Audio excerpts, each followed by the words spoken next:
This article continues. It says, now the visitors to the Great Pyramid find its passages and chambers bare and empty, its complex inner construction apparently purposeless, its niches and nooks meaningless. It appears that way to the eye of the top of the pyramid, guys, but there's a reason for that. It has been so ever since the first men had entered the pyramid, but it was not so when the Nerta entered it. This was circa 8670 BC, according to some of the tablets. Now, a lot of this goes back for much longer than that. But unto the radiant place yielded by its defenders, it was Enki, they surrendered, Ninurta had entered, the Sumerian text relates, and what he had done after he entered changed the Great Pyramid, not only from within and without, but also the course of human affairs. When for the first time ever he went into the house, which is like a mountain, he must have wondered what he would find inside, conceived by Enki, Ptah, planned by Ra and Marduk, built by Geb, equipped by Thoth of the Emerald Tablets, defended by Nergal. What mysteries of space guidance, what secrets of impregnable defense did he hold? How did he not know about it? But the Enki side did. Not sure. Escorted by the chief mineral master, Ninurta inspected the array of stones and instruments as he stopped by each one of them. Imagine walking through these empty halls, but there was the greatest technology lined up everywhere you looked. As he stopped by each one of them, he determined its destiny. Will we keep it? Or are we going to smash it, take it away for display, or to be installed as instruments or as instruments elsewhere? What are we going to do with all of this? He did not want Enki to get it back, guys. He said, take it away for display or to be installed as instruments elsewhere. We know of these destinies and of the order in which Ninurta has stopped by the stones from the text inscribed on tablets 10 and 13 of the epic poem Lugal-E. It is by following and correctly interpreting this text that the mystery of the purpose and functions of many features of the pyramid's inner structure can be finally understood. That's the whole reason we're here, isn't it? Going up the ascending passage, that's inside the pyramid now. Remember this, it may be very important. We've seen this forever. They've drawn these passages ascending up, some going down.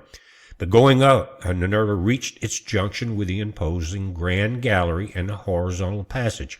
All of that's been found. But guys, what hadn't been found until now are the buildings with the slanted roofs that you see in these diagrams above the cylinders. That's just now also coming to light also. But he ascended. He reached the grand gallery and a horizontal passage. Ninurta followed the horizontal passage first, reaching a large chamber with a corbelled roof called Vava. In the Nahasag poem, this chamber's axis lay exactly on the east-west center line of the pyramid. Its emission, an outpouring which is like a lion whom to no one dares attack, came from a stone fitted into a niche that was hollowed out in the east wall. Pay attention. It was the sham destiny stone. Now remember, some of these stones are going to end up being crushed, scattered. Some are going to be kept. This was emitting a red radiance which Ninurta saw in the darkness. Guys, these crystals came from space. It was the pulsating heart of the pyramid, a red, glowing, pulsating stone called the Destiny Stone. But it was Anitha to Ninurta, for during the battle which he was aloft, the stone's strong power was used to grab and try to kill him. With a tracking which kills to seize me, he said it was so powerful. He ordered it pulled out to be taken out and to obliteration be destroyed. He never wanted those type of weapons to be used against him by Enki or anyone else. Now again, that was a red glowing light, but whereas in the narrow passages only a dim green light glowed, the gallery glittered in multicolored lights. Its vaults like a rainbow. The darkness ends there. The many-hued glows were emitted by 27 pairs of diverse crystal stones. They were evenly spaced along the whole length of each side of the gallery, with each crystal stone emitted a different radiance, giving the place its rainbow effect. Nerta's priority was the uppermost grand chamber. Again, we're not going down. This is very important. He's either going up or he's going level. The priority was the uppermost grand chamber and its pulsating stone. He reached the antechamber of unique design. The 3 portcullises, the bolt, the bar, and the lock of the Sumerian poem, elaborately fitted into the grooves in the walls of the floor, hermetically sealed off the uppermost grand chamber. To foe it is not open, but now by pulling some cords, these were raised, and Nerta passed through. He was now in the pyramid's most restricted sacred chamber, from which the guiding net, which was a radar, was spread out to survey heaven and earth. It responded to vibrations with bell-like resonance. Think of the technology. The heart of the guidance unit was a GUG stone, which means direction determining. Also, I remember reading they used these crystals to steer their ships into this solar system. They could put a crystal in there. It was like a computer chip almost. Could do a lot of different things, had a lot of energy. He was the heart of the guidance.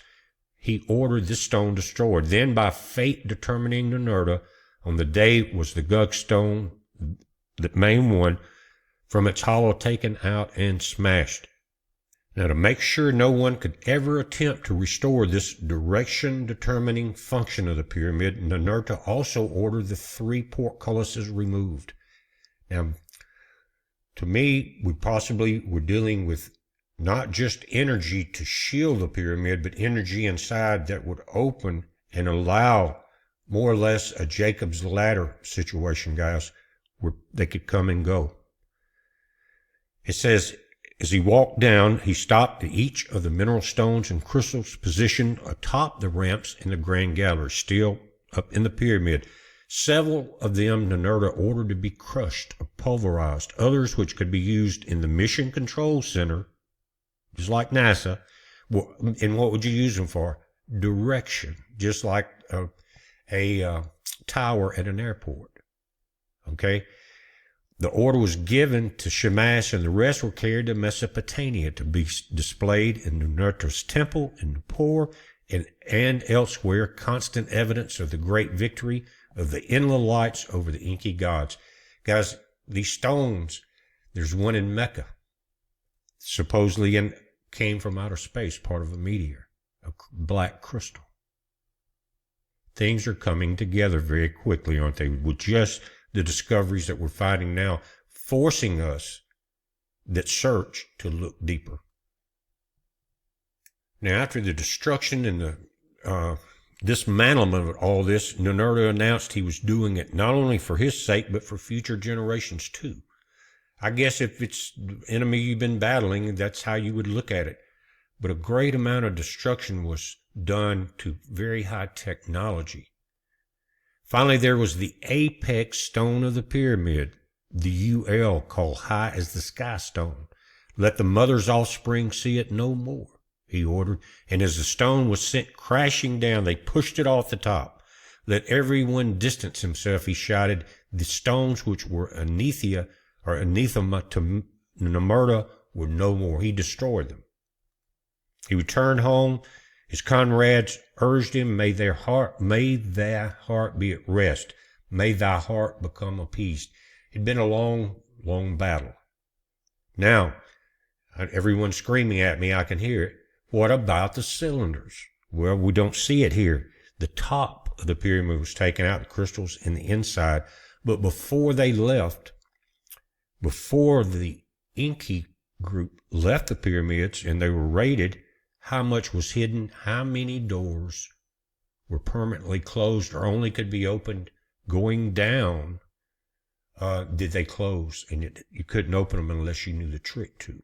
And guys, they say that brought a great peace on earth, but we know that doesn't last very long unless great things happen. But the Second Pyramid War was over. but its ferocity and feats and Nerta's final victory at the pyramids of Giza were remembered long thereafter in an epic and a song, and in a remarkable drawing on a cylinder seal showing Nerta's divine bird. These are in Samaria, guys. Well, I don't know if they're there now, but that's where they were found. It was her divine bird, the craft, or his divine bird, the craft, within a victory wreath, soaring in triumph above the two great pyramids. And everyone thought it was myths. Why were they there? Why are they empty? And why are some of the sides missing? And the great pyramid itself, bare and void, with its apex stone at the top, has been left standing as a mute witness of the defeat of its defenders. But I think somewhere our Father said, I will leave something to remember everything in the midst of Egypt. Not in those words, probably not even close, but it had the same meaning there. Now let's get to the part about the cylinders below this that's not mentioned here and may not have been found. Now just bear with me, guys. It's very important. I did several years ago a book about the Emerald Tablets of Thoth. I like to do history of different things. I believe in Jesus Christ. He's my Savior, and I believe in El, the creator of the universe, Elyon. And that's the creator. Christ is my Savior. There are many gods, and we know that there were gods of Syria, gods of Israel, all over the world. But in Egypt, you had Horus, you had some other people. But this is the important part. This comes from the Emerald Tablets that so many people said that's fake. I mean, they found them, but they just said it's a myth carved into it. They don't even know how it was carved into this stone of pure emerald. Again, bear with me. Let me read this. It says, deep in earth's heart lies the halls of Amenti. Far neath the islands of sunken Atlantis, halls of the dead and halls of the living, bathe in the fire of the infinite all.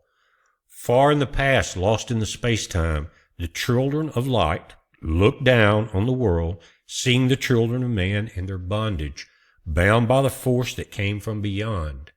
Knew they that only by freedom from bondage could man ever rise from the earth to the sun. Now, to me, that sounds like a DNA. Possibly that was the point where they decided to do some DNA upgrading. Down they descended in created bodies, taking the semblance of man as their own. The masters of everything said after their forming, now again, bail back. We are they who form from the space dust, partaking of life from the infinite all, living in the world as children of men, like and yet unlike the children of men. You can't tell one from the other. Then for a dwelling place far beneath the earth crust, here we go, blasted great spaces they by their power, spaces apart from the children of men, just like the pyramid war was apart from the children of men. But that was the first war where a lot of people actually got caught up and killed in a battle or a war of the gods. Again, then for a dwelling place far beneath the crust. This is after they came. Why did they have to go far below? Does the book of Enoch ring a bell anywhere, guys? Then for the dwelling place far below the earth's crust, blasted great spaces, they by their power. Spaces apart from the children of men, surrounded them by forces and power, shielded from harm, they the halls of the dead. This great power and all, they shielded, those crystals were destroyed. That's how they got that deep. Side by side placed they other spaces. Now we know under the Sphinx and under the pyramid, we're seeing the same things. Side by side then placed they other spaces, filled them with light and with light from above. That's the crystals. That crystal at the apex could beam up, but it also let in a light. Builded they then the halls of Amenti, that they may dwell eternally there, living with life to eternity's end. Well, there's some fellows locked up until the end because of coming to earth? 32 were there of the children, sons of light, who had come among men, seeking to free from the bondage of darkness those who were bound by the force from beyond.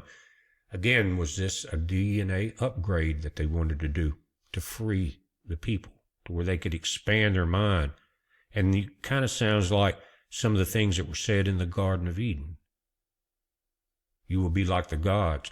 Deep in the halls of life grew a flower, flaming, expanding, driving backward the night, placed in the center a ray of great potence. Again, these crystals that were destroyed. Life-giving, light-giving, filling with the power of all who came near. Placed there around it thrones 32, placed for each of the children of light, placed so that they were bathed in the radiance, filled with the life from the eternal light. Think about that, guys.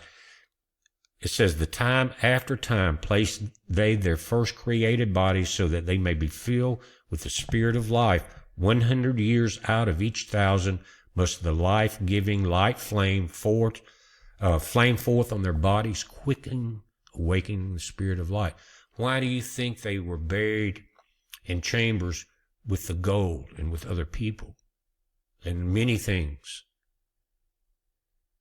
Whether we believe it or not, or whether they misbelieved it or not, they were talking about saving the body, mummifying it, and having the things needed for another journey every 1,000 years. We'll never know, but we do know that we have some evil on this planet, guys, and one side wants destruction. One side does not want to harm mankind like that. But this is as deep as I've gotten today, and I think we're pretty close. But many ask, and I ask myself, and I got to thinking back to 2012, and I knew, like I said, it was ringing a bell. And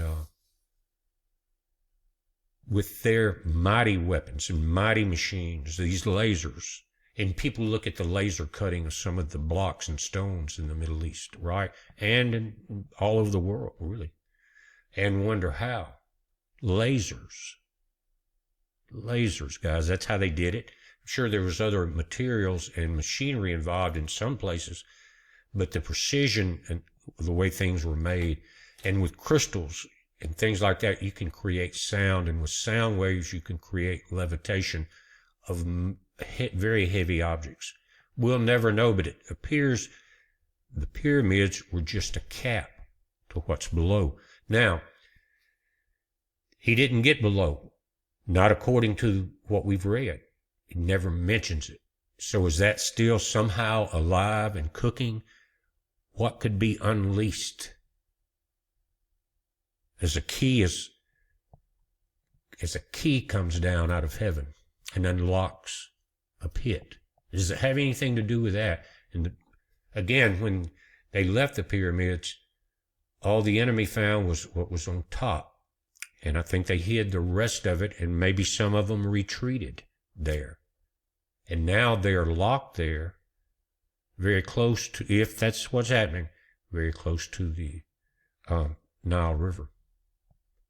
We're watching it, guys. I'm still going to dig into this a little bit more, because I want to find out more about the construction and what was down there. And many of you may have been very close, because we're talking about batteries, capacitors, things like that, right? Well, if you've got this energy coming in from the very peak of the pyramid above it, just that, and it was probably on all of those pyramids, then that would feed down light. I have solar panels, right? Photovoltaic. They that run my house when I need it. That crystal on the top was beaming to the other crystals, the ones that they needed for this energy. That, to me, was being transferred into massive batteries. But why so deep? Was it to get below the destruction? They had weapons that would turn the sand to glass. I mean, we found evidence of that. It sounds like nuclear, right? But was it to get so deep that couldn't be destroyed? And to possibly hide other so-called mysteries? Don't know that yet, but I think we got a good idea how it got there and some of the things that happened. Again, we're watching it, guys. You watch it. It's a heads up. Be safe, and God bless you guys.